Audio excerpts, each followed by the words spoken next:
Kasus kematian prajurit 2 Luki Saputra Namo, anggota TNI Angkatan Darat yang tewas akibat disiksa seniornya, mulai menemui titik terang. Salah satu temuan baru ialah keterlibatan seorang perwira TNI dalam kasus penyiksaan ini. Seperti apa perkembangan terkini kasus kematian Prada Luki? Panglima Komando Daerah Militer 9 Udayana, Mayor Jenderal Pik Budiakto, mengunjungi rumah duka prajurit 2 Luki Saputra Namo, anggota TNI Angkatan Darat yang tewas akibat disiksa seniornya. Pik mengumumkan ada 20 tersangka yang terlibat penyiksaan itu. Hal ini disampaikan Pik saat mengunjungi rumah duka di Kelurahan Kuanino, Kecamatan Kota Raja, Kota Kupang, Nusa Tenggara Timur pada Senin 11 Agustus 2025 siang. Pada keluarga, Pik menyampaikan ucapan duka sekaligus menyampaikan permohonan maaf atas kejadian tersebut. Ia pun mendengarkan masukan serta tuntutan dari keluarga untuk ditindaklanjuti, termasuk proses hukum bagi para pelaku.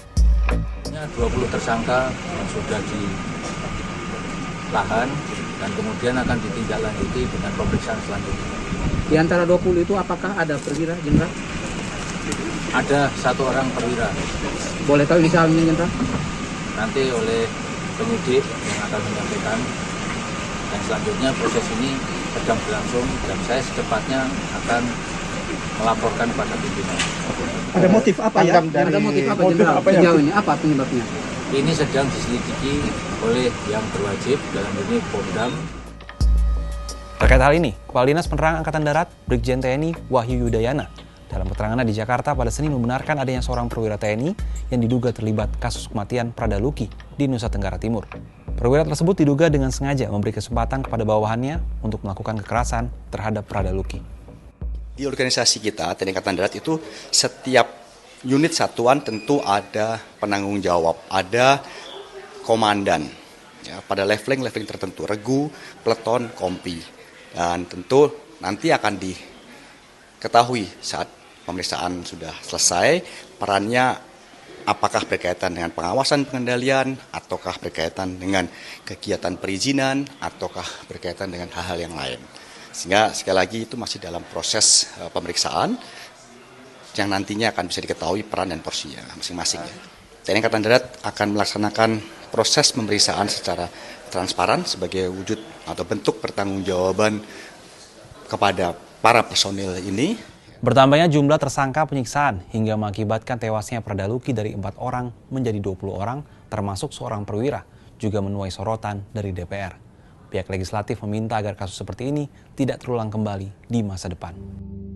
Ketua DPR Puan Maharani turut menyoroti kasus tewasnya Prada Luki yang diduga disiksa seniornya. Hal ini disampaikan Puan saat konferensi pers di Jakarta pada Senin. Tentu saja harus diproses secara adil dan diproses dengan baik apa yang menjadi penyebab dan bagaimana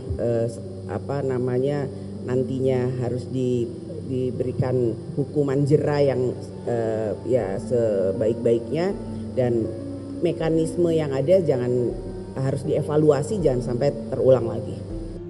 Seperti diberitakan, Prada Luki diduga disiksa berulang kali oleh senior-seniornya selama berhari-hari hingga tewas pada 6 Agustus 2025. Kondisinya yang kritis tidak pernah dilaporkan atasannya kepada keluarga.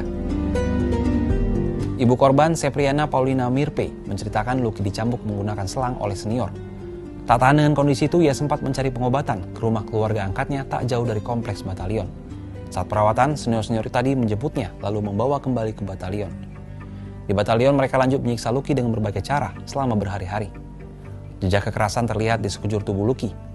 Lantaran kondisinya drop, Luki lalu dibawa ke rumah sakit terdekat dan menjalani perawatan intensif. Pada 6 Agustus 2025, Luki mengembuskan napas terakhir. Sepriana pun meminta agar kasus tersebut dikawal hingga terwujudnya keadilan bagi mereka sebagai keluarga korban. Tragedi Prada Luki menunjukkan adanya masalah serius dalam sistem pembinaan prajurit. Keterlibatan seorang perwira dalam kasus ini menjadi bukti nyata bahwa penyimpangan tersebut tidak bisa dianggap remeh. Akankah ini menjadi momentum bagi TNI untuk berbenah diri? Gimana menurut sahabat Kompas?